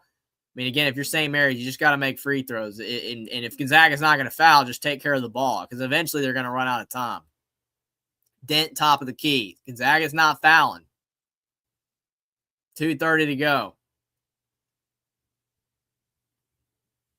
5 on the shot clock. Dent gets a screen. Dent shoots a 3, and it's off the mark, but St. Mary's with the offensive board. Is Gonzaga going to foul now? Still not going to foul. They're not fouling. So they're going to run out of time. Mathematically, they're going to run out of time. They're not going to have enough time to score all these points and come back. Lewis driving in, off the mark again. Gonzaga this time with the board. Going down the floor. Fogel kicks over. And a foul by St. Mary's. Dumb foul, honestly. Now, granted, they only have 4 fouls right now. So, they're not going to be going to the line. But if you're St. Mary's, don't foul. It doesn't make sense to foul Gonzaga right now. I would not foul. You don't want to get yourself in the bonus. You don't want to put Gonzaga at the line. It doesn't even make sense to do that. Oh, my goodness. I have no words for what I've just saw that guy do. Literally did not listen. I know he can't hear me. It's not like I'm the announcer down there where you can maybe hear, but it's like the one thing you can't do if you're St. Mary's. What's the one thing you can't do? Foul. And the one thing you really can't do is foul on a 3. And St. Mary's fouls on a 3. That is crazy. If I'm Randy Bennett, I'm losing it right now. St. Mary's has all the advantage in the world. That is a dumb foul. That is a really, really dumb foul. It doesn't even matter, if you barely got – you cannot allow the referee any shot to make that foul call. Don't put yourself in that. Give him the shot. If he makes a shot, he makes a shot. But don't foul. That's crazy. Because now you got Adam Miller, a good shooter, getting the line, gaining some confidence here. St. Mary's misses next play, get hit a 3. You don't want to cut it, man. St. Mary's was up by 14, and now it could be cut down to 11. Just a really bad foul. He hit them all, too. So it's 67-56. Again, if you're St. Mary's, take care of the ball. Should get out of here with a win, but no more fouling on 3s. And you got to make your free throws if Gonzaga decides to foul. Good decision to get it across the court. 1:40 to go. Yeah, you got Mikey Lewis with the basketball. He's been the hot hand. Just let him go to work. McKeever with a screen. Lewis shoots the 3, and it's good. Okay, again, you've got the guy that just can't miss right now. 31 points, a career high for Mikey Lewis at a time when they really needed it. Fogel with the 3 on the other end. So Gonzaga's not going away. Credit to them for fighting. Now St. Mary's with the ball. 1:05 to go. Is Gonzaga going to foul? Doesn't look like they're going to foul. I'm shocked they're not fouling, though, because, they're only down 11. They could technically foul, but they're not.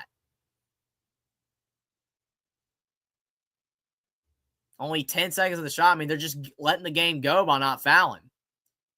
Dent misses the shot. Gonzaga with the ball. Going down the floor. 40 seconds. Need to put a shot quick. Shoots a 3. And a brick.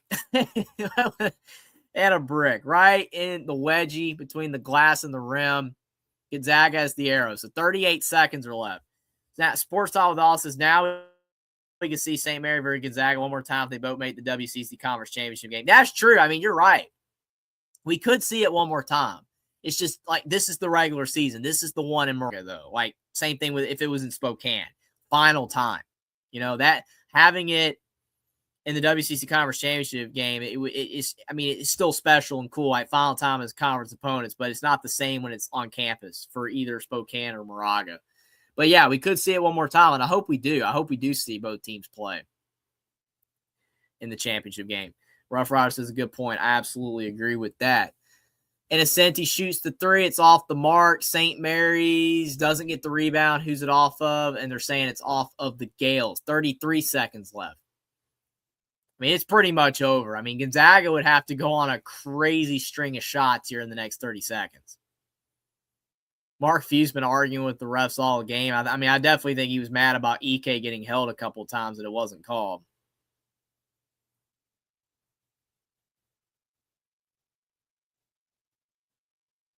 Timeout on the floor. I'm guessing for a review. Probably reviewing who that ball went off of. That's another thing that's funny about college basketball games is that the end of games last a lot longer than you think they are. Like, it's so funny when, like, just say you're watching a game and, like, you've got to do something, after the game's over. And you're like, oh, well, there's only, 30 seconds left. I can watch the rest of it. That 30 seconds ends up turning into, 10 minutes. That 30 seconds can end up turning into 20 minutes, especially if it goes to overtime, or 30 minutes. So you get invested in a game, you want to see the end of it, but you got to end up doing something, maybe work. You got to, whatever, you got something going on, you got to do, or go to sleep, anything. And it's the game just ends up stretching out. It never ends. Football is not as bad. It can happen in football, but basketball is the sport where you're like, man, I got barely any time left in this game. I'll finish watching it. Nope. We're just gonna keep continuing reviews, fouls, just whatever. I mean, it's this review here. I know you gotta have it, you gotta tell the ball went off of, but it really frustrates me when they take forever. It should take them at max 30 seconds to a minute. It should not take Jay Billis and other prominent commentators and even sports media people have complained about refereeing reviews taking forever. Especially with high definition cameras, everything, angles are so much better. It shouldn't take forever. Now, it does seem like the refs, they were a little quicker on this one. I think they're keeping the ball with Gonzaga, but that's funny. Sports Talk said, with a win, are we thinking St. Mary's a 9 seed? Yeah, I would say 8 or a 9 seed. I mean, this is a huge win for them, especially with the bubble being as weak as it is and losses from Iowa today and UCLA and NC State. I think St. Mary's could be an 8. 8 or a 9. 8 or a 9 for sure.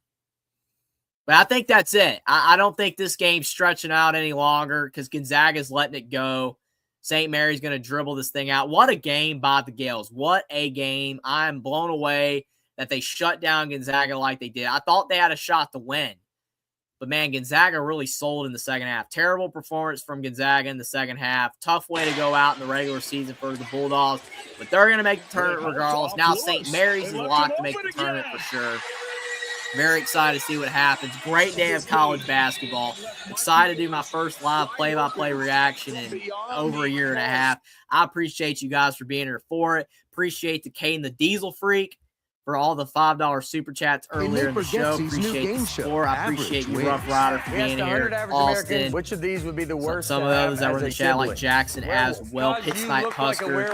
You guys are awesome. Drill MVP and dropping out. Appreciate you guys for being here. Hope to maybe do some more play-by-play reaction for March Madness and Conference Championship Week as well. If I'm able to, I would love to do that. I haven't done a lot in recent memory, but definitely would like to do some in the future. I appreciate all the support you guys have shown. And I appreciate, again, Kane the Diesel Freak meeting the goal. So I will do another live play-by-play reaction, at least one more for sure, because I met the goal. I appreciate you guys. Great day at college basketball. Can't wait to see what happens with the bubble tomorrow with Ohio State and Indiana. And definitely we'll keep monitoring the bubble, March Madness, and hopefully be able to go live with Will soon and definitely talk about some stuff going on in the sports world. But got a lot to talk about with March Madness. Appreciate everybody for being here. Like the stream down below. Subscribe to the channel if you're new. Share the stream out on social media. Also, as Jackson says, check out Alabama, the voice of college football as well. We're talking Alabama all week every week with Jackson, me, and Travion. It's always a blast. Appreciate all the support.